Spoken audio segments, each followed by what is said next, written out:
करेंगे एक बड़े सुंदर भाव को कि भोजन करो तो किस प्रकार का, संग करो तो किस प्रकार का।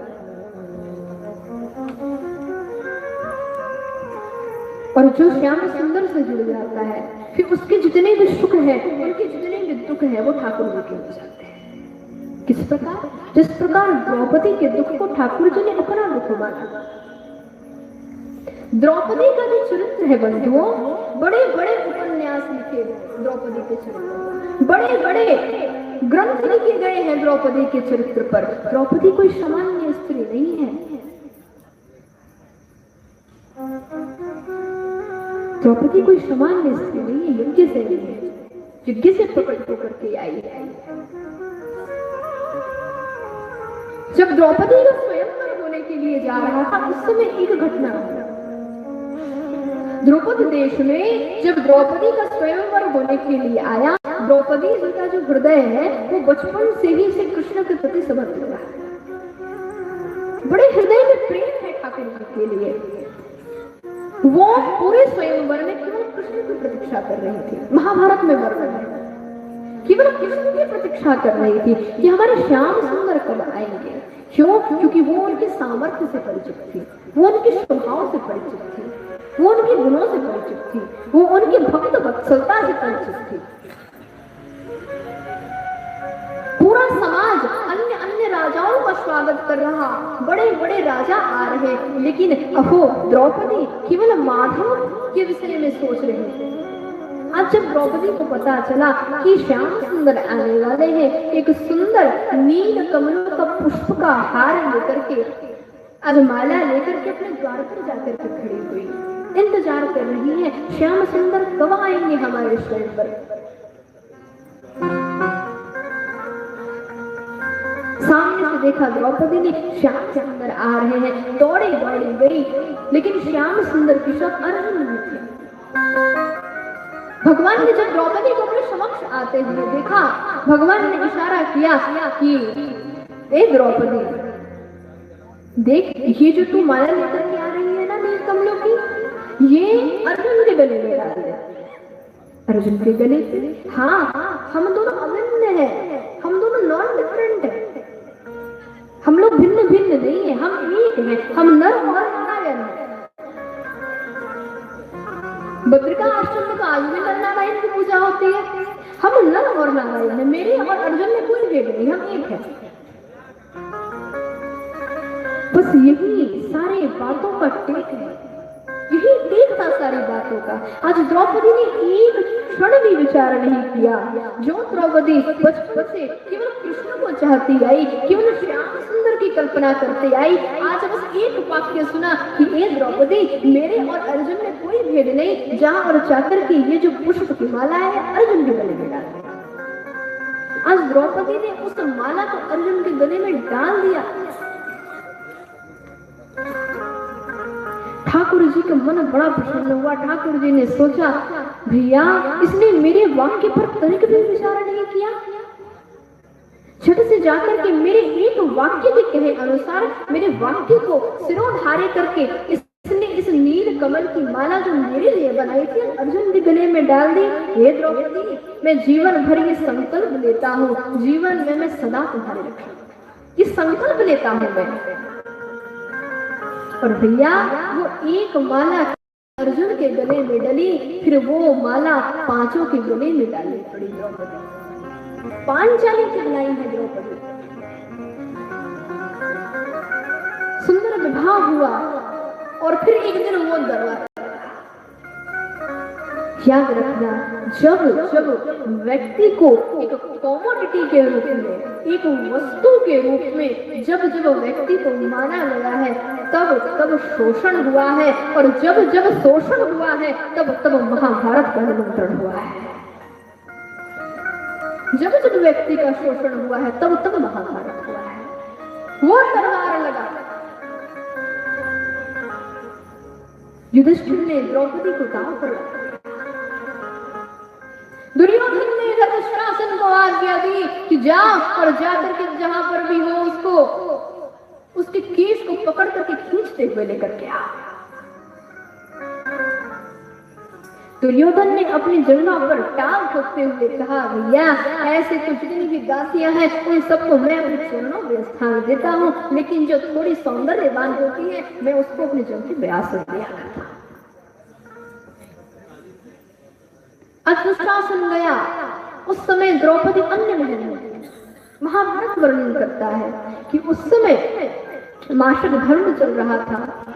द्रौपदी अन्य महल में थी।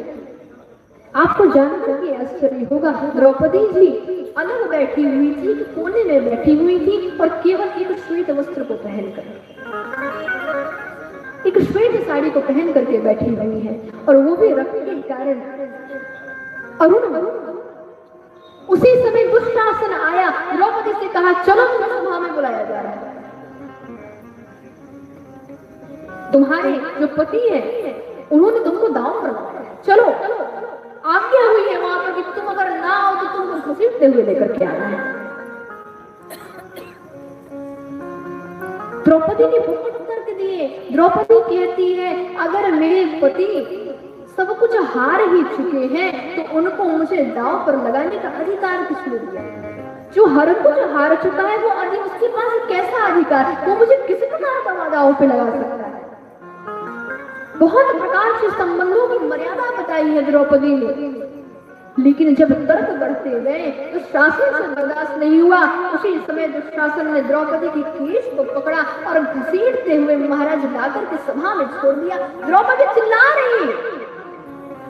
आज द्रौपदी ने वो वाक्य कहा, द्रौपदी कहती है, जिस सभा में वृद्धजन उपस्थित ना हो वो सभा नहीं होती। मुझे नहीं पता था कि मैं जिस सभा में मुझे ये दुष्ट दुशासन खींच करके ला रहा है उस सभा में द्रोणाचार्य उपस्थित होंगे। मुझे नहीं पता था कि जिस सभा में मुझे इस प्रकार से खींचते हुए लाया जा रहा है वहां पर हमारे जो मुखिया है धृतराष्ट्र उपस्थित होंगे, वहां पर भीष्म उपस्थित होंगे जो धर्म की मूर्ति है, वहां पर विदुर जी उपस्थित होंगे। मुझे ये नहीं पता था। अरे धिक्कार है तुम सब पर। द्रौपदी कहती है, अर्जुन धिक्कार है तुम्हारे मांडे पर, धिक्कार है भीम तुम्हारे गदे पर। आज चिल्ला रही है। तो शासन साड़ी खींचने को लगा है, किसी प्रकार अपने वस्त्र को पकड़ करके रखी है द्रौपदी, असहाय होती जा रही है, सबको पुकार रही है। उस समय एक जन भीम उठे, लेकिन अर्जुन ने हाथ पकड़ के बैठा दिया। अर्जुन कहता है, मैं इसे विवाह करके लेके आया हूं, मुझे पता है द्रौपदी कोई सामान्य स्त्री नहीं है। द्रौपदी कोई सामान्य स्त्री नहीं है। आप लोग कुछ क्षण के लिए बैठ जाइए। ये जो कौरव है ये यही चाहते हैं कि किसी प्रकार हम भाई भाई में फूट हो जाए। ये सब कुछ इसी प्रकार कर रहे हैं कि हमारी जो एकता है वो किसी प्रकार से ये खंडित कर रहे हैं। आप शांत होकर के बैठिए। उस समय अर्जुन ने युधिष्ठिर जी से भी कहा, ये कोई सामान्य स्त्री नहीं, आप बस बैठिए। श्याम सुंदर के भक्त हैं, श्याम सुंदर स्वयं इसकी रक्षा करेंगे। आज द्रौपदी सबको चिल्ला रही, सबकी ओर चीख रही। उस समय द्वारिकाधीश अपनी पटरानी सत्यभामा जी के साथ द्वारिका में बैठ करके 64 खेल रहे। इधर सत्यभामा जी एक चाल चलती, श्याम सुंदर उठ करके जाते, बड़े विचलित, बड़े डिस्ट्रैक्टेड, बड़े चिड़चिड़े हो गए। कभी उठ करके जाते, कभी आकर के बैठ जाते, कभी इधर घूमते, कभी इधर घूमते। सत्यभामा जी ने कहा, स्वामी आप इतने व्याकुल क्यों हो रहे हैं? क्या बात है, आपकी इतनी व्याकुलता क्यों बढ़ रही है? अरे किसी प्रकार का राज्य कार्यभार से आपको कुछ समय मिला है हमारे साथ खेलने का। अरे आप बैठिए ना स्थिर होकर के, आप हमारे साथ खेलिए। श्याम सुंदर कहते हैं, मैं क्या बताऊं सत्यभामा, आज मेरी सखी द्रौपदी पूरे सभा में अपमानित हो रही है, तिरस्कार हो रहा है उसका। सत्यभामा जी ने कहा, आपको पता है तो आप जाते क्यों नहीं, उसकी लाज क्यों नहीं बचाते? जब आपको हर कुछ पता है तो आप बैठे क्यों हैं यहाँ पर? श्याम सुंदर ने कहा, यही तो ये मूढ़ा नहीं समझती। अरे ये संसार को बुला रही, वो संसार जो आज है कल नहीं, ये उसको बुला रही चोट करके, इसकी रक्षा भी नहीं कर सकता। ये उसको देख रही जो आंख उठा करके भी नहीं देख रहा। अरे उसको क्यों नहीं बुलाती जो यहाँ पर तड़प रहा है इसको बचाने के लिए, तो यहाँ पर व्याकुल हो रहा है कि एक बार केवल अपने मुख से कहे तो, एक बार अपने मुख से केवल गोविंद कह दे, मैं दौड़ते हुए चला जाऊंगा उसके पास। ये नहीं बुलाती मुझे, मैं किस प्रकार जाऊं? जब तक अधिष्ठात्री की कृपा नहीं होती, जब तक देवी की कृपा नहीं होती, तब तक काम नहीं बनता है। आज सत्यभामा जी ने द्रौपदी की ओर देखा, मानो आज द्रौपदी को संकेत मिल गया कि द्रौपदी तुझे संसार के पीछे भाग रही, ये तेरा नहीं। अगर कोई सत्य है, अगर कोई रक्षा करने वाला है, अगर कोई अपना है, अगर कोई लाज बचाने वाला है तो केवल गोविंद है। आज उसी समय जब दुशासन साड़ी को खींच रहा था, किसी प्रकार द्रौपदी ने अपने अंग को ढक करके रखा है। आज जैसे हृदय में विचार आया गोविंद, उसी समय अपने उस साड़ी को, अपने अंग को उसी समय दोनों हाथ उठा करके छोड़ा। उसी समय ठाकुर जी ने वो साड़ी पहनना प्रारंभ किया। महाराज वो साड़ी पढ़ाना प्रारंभ किया है। द्रौपदी ने गुहार लगाई, सुध लीजे मेरी गोपाल मेरी सुध लीजे। द्रौपदी करत पुकार श्याम, आप कहाँ मेरी सुध लीजे। ठाकुर जी ने साड़ी बढ़ाना प्रारंभ किया। हुआ क्या, 10 सहस्त्र गज बल घटियो घटियो 10 चीर। आज गट्ठर पर गट्ठर साड़ियां गिरने लगी। उसी समय विदुर जी बड़े प्रसन्नता से अपने स्थान से उठ खड़े होकर के कहते हैं, अरे मूर्खों, अब भी नहीं समझोगे तो कब समझोगे। ये द्रौपदी की चीर नहीं, अभी तो श्याम सुंदर का पीताम्बर खींचा जा रहा है। ये वो पीताम्बर है जो बड़े बड़े ऋषि महर्षि, बड़े बड़े भक्त भी जिसका पार नहीं पा सकते, ये वो पीताम्बर है। तुम किससे लड़ रहे हो?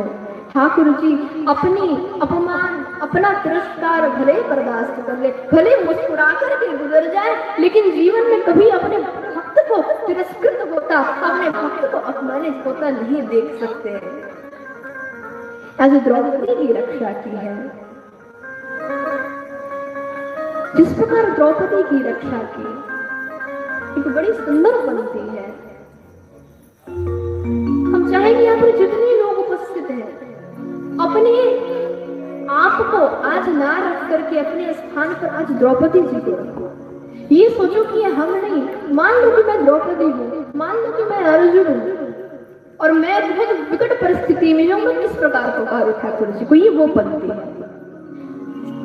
बड़े भाव से। लाज रखो गिरधारी,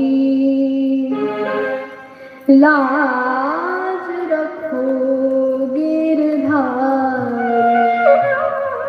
कैसे? जैसी लाज रखी द्रौपदी की, जैसी लाज रखी द्रौपदी, खोलना दीन घाड़ी, खोलना दीन घाड़ी। खेचत खेचत तो भुज थाके, खेचत खेचत तो भुज थाके, दुशासन पछाड़ी। लाज बचायो मोरा, लाज रखो गिरधारी, लाज रखो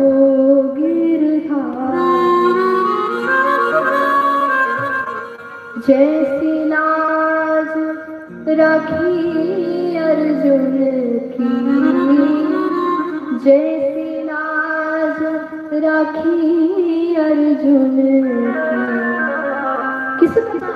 जिस प्रकार अर्जुन का लाज रखा, जिस प्रकार द्रौपदी जी का लाज रखा है, रथ को हाँका अर्जुन के लिए, जिस प्रकार द्रौपदी की लाज बचाई है चीर बढ़ा करके, उसी प्रकार हे ठाकुर जी आप हमारी भी लाज बचाओ। उस प्रकार आप हमारे जीवन में भी प्रवेश करो, हमारे जीवन में भी उतरो, हमारी भी सहायता करो इस संसार सागर से पार करने।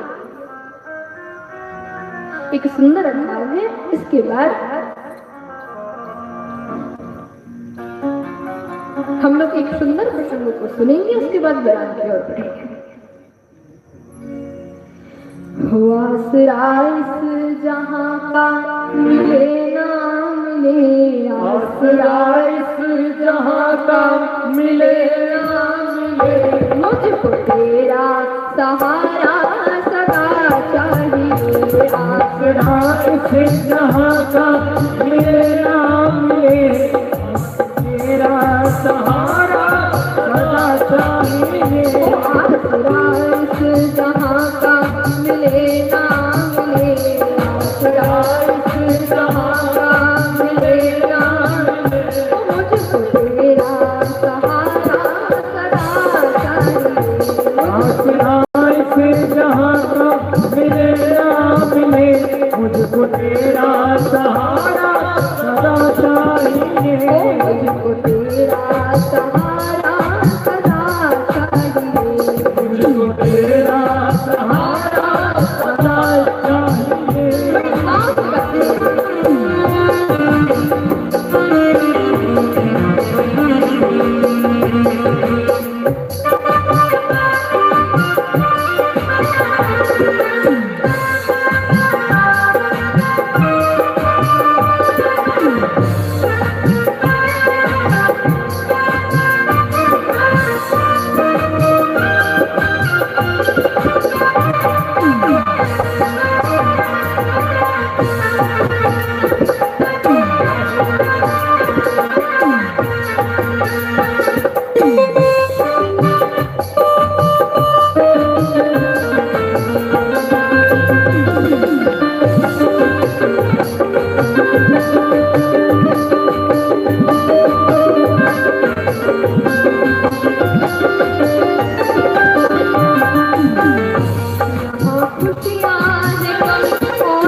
जहां